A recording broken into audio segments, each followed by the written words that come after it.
Hello guys, ഇന്ന് പെട്ടെന്നുള്ളൊരു get ready with ഞാനേ 4 മണി വരെ എക്സാം ആയിട്ട് ലീവ് എടുക്കാൻ പറ്റില്ല. എനിക്കാണ് ഒരു കല്യാണത്തിന് പോകാനുണ്ടായിരുന്നു. വീട്ടിൽ പോയിട്ട് ഒരുങ്ങാനൊന്നും ടൈം ഉണ്ടാകാത്തതുകൊണ്ട് ഉമ്മച്ചി പറഞ്ഞതിനോട് ഇനി ഒരുങ്ങിയിട്ട് വന്നാൽ മതിയെന്ന്. ഇവിടെ ആണെങ്കിൽ മേക്കപ്പിനുള്ള വലിയ പ്രൊഡക്ട്സ് ഒന്നും ഇവിടെ ഇല്ല കേട്ടോ. ഞാൻ ഉള്ളത് കൊണ്ട് ഓണം പോലെ എന്നുള്ള രീതിയിൽ മേക്കപ്പ് ഒക്കെ ചെയ്യാമെന്ന്. ആദ്യം തന്നെ ഞാൻ മോയ്സ്ചറൈസർ ഇട്ട് പിന്നെ സൺസ്ക്രീൻ ഇട്ട്. ഞാൻ ഇപ്പോൾ യൂസ് ചെയ്യുന്നത് ഒരു വൈറ്റ് കാസ്റ്റ് തരുന്ന സൺസ്ക്രീൻ ആണ്. അത് എനിക്ക് വലിയ ഇഷ്ടമില്ല കേട്ടോ. സൺസ്ക്രീനും മോയ്സ്ചറൈസറും അല്ലാണ്ട് എൻ്റെ അടുത്ത് വേറൊരു സാധനം ഇല്ലല്ലോ. അപ്പോൾ ഇത് ബേബി ക്രീം എൻ്റെ റൂംമേറ്റിൻ്റെതാണ്. ഇതാണെങ്കിൽ എൻ്റെ ഷെയ്ഡ് അല്ല കേട്ടോ ബേബി ക്രീം. എന്നാലും ഞാൻ അപ്ലൈ ചെയ്യുന്നുണ്ട്. എന്തെങ്കിലുമൊക്കെ വേണ്ടേ കല്യാണത്തിലൊക്കെ പോകുമ്പോൾ മുഖത്ത്.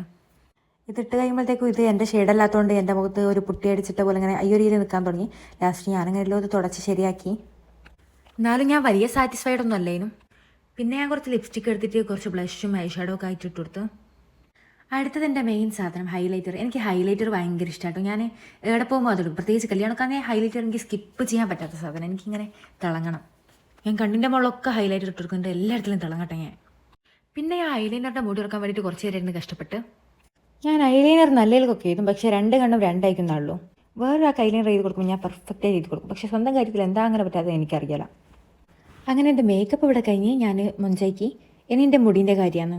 ഹെയർ സ്റ്റൈൽ ചെയ്യുമ്പോൾ ഇപ്പോൾ ഞാൻ നല്ല കൺഫ്യൂസ്ഡ് ആയിരിക്കും. എനിക്ക് ഏത് ഹെയർ സ്റ്റൈലാണ് ചെയ്യുക എന്നുള്ളത് ഭയങ്കര കൺഫ്യൂസ്ഡാണ്. പക്ഷേ ഈ പ്രാവശ്യം വലിയ ബുദ്ധിമുട്ടൊന്നും ഉണ്ടായില്ല. ഞാൻ പിൻട്രസ്റ്റ് നോക്കിയൊരു സ്റ്റൈൽ കണ്ടുപിടിച്ച്. പിൻട്രസ്റ്റ് നോക്കി എന്നൊക്കെ പറയുമ്പോൾ നിങ്ങൾ വിചാരിക്കും ഭയങ്കര എന്തോ ആണെന്ന്. ഇല്ല കേട്ടോ, വെറുതെ ഇങ്ങനെ കെട്ടൽ തന്നെയാണ്. അത് തന്നെ നോക്കാം എനിക്ക് പിൻട്രസ്റ്റൊക്കെ വേണം. അങ്ങനെ എൻ്റെ ഹെയറും മേക്കപ്പൊക്കെ കഴിഞ്ഞ് അവിടെ സുന്ദരി കുട്ടിയായിക്കുണ്ട്. എനിക്ക് എൻ്റെ ഈ ഒരു ലുക്ക് കണ്ടൊരു കൽപ്പിലെ തുമ്പീനെ കേട്ടോ ഓർമ്മ വന്നത്.